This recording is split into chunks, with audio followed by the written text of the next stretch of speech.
ഇസ്മു ചൊല്ലിയാൽ ഈ ഇസ്മു ചൊല്ലിയിട്ട് എന്ത് ചോദിച്ചാലും അർശ് ഇങ്ങനെ ഒന്ന് കുലുങ്ങുമെന്നാണ്. ആ സമയത്ത് അള്ളാഹു റബ്ബുൽ ആലമീൻ മലക്കുകളോട് ചോദിക്കും, എന്തുകൊണ്ടാണ് അർശ് ഇങ്ങനെ കുലുങ്ങുന്നത്? അള്ളാഹുവിനറിയാം. പടച്ചവനെ, അത് ഇന്നാലിന്ന ഇസ്മു ചൊല്ലി നിന്നിലേക്ക് കൈ ഉയർത്തുന്ന നിന്റെ അടിമകൾ നിമിത്തമാണ്. എന്താണ് അവർ ചോദിക്കുന്നത്? ഇന്നാലിന്ന കാര്യമാണ്.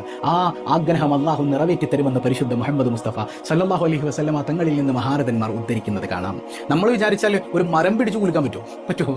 ഒരു നല്ല മരം കുലുക്കാൻ പറ്റും? നമ്മൾ വിചാരിച്ചാൽ വേണ്ട ഈത്തപ്പന പോയിട്ട് നമ്മൾ പിടിച്ച് കുലിക്കാൻ കുലുങ്ങൂലല്ലോ അല്ലേ? അങ്ങനെയുള്ള നമുക്ക് ഒരു ഇസ്മു കൊണ്ട് അള്ളാഹുവിന്റെ ഏറ്റവും വലിയ അർശിന് പോലും ഒന്ന് പ്രകമ്പനം കൊള്ളിക്കാൻ പറ്റുന്ന ഇസ്മാണത്രേ. സുബ്ഹാനല്ലാഹ്. ഈ ഇസ്മു സയ്യിദുന ജിബ്രീൽ അലൈഹിസ്സലാമിന്റെ ചിറകിൽ രേഖപ്പെടുത്തിയിട്ടുള്ളതാണ്.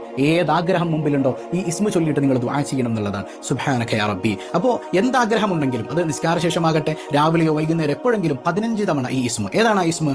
യാ മാലിക്കൽ മുൽക്കി, ശ്രദ്ധിക്കണം, യാ മാലിക്കൽ മുൽക്കി യാ ദൽ ജലാലി വൽ ഇക്റാം യാ അല്ലാഹ്. അപ്പൊ നമ്മൾ ഈ ഒരു ഇസ്മു ചൊല്ലിയാൽ, ഈ ഇസ്മു ചൊല്ലിയിട്ട് എന്ത് ചോദിച്ചാലും അർശ് ഇങ്ങനെ ഒന്ന് കുലുങ്ങുമെന്നാണ്. ആ സമയത്ത് അള്ളാഹു റബ്ബുൽ ആലമീൻ മലക്കുകളോട് ചോദിക്കും, എന്തുകൊണ്ടാണ് അർശ് ഇങ്ങനെ കുലുങ്ങുന്നത്? അള്ളാഹുവിനറിയാം. പടച്ചവനെ, അത് ഇന്നാലിന്ന ഇസ്മു ചൊല്ലി നിന്നിലേക്ക് കൈ ഉയർത്തുന്ന നിന്റെ അടിമകൾ നിമിത്തമാണ്. എന്താണ് അവർ ചോദിക്കുന്നത്? ഇന്നാലിന്ന കാര്യമാണ്.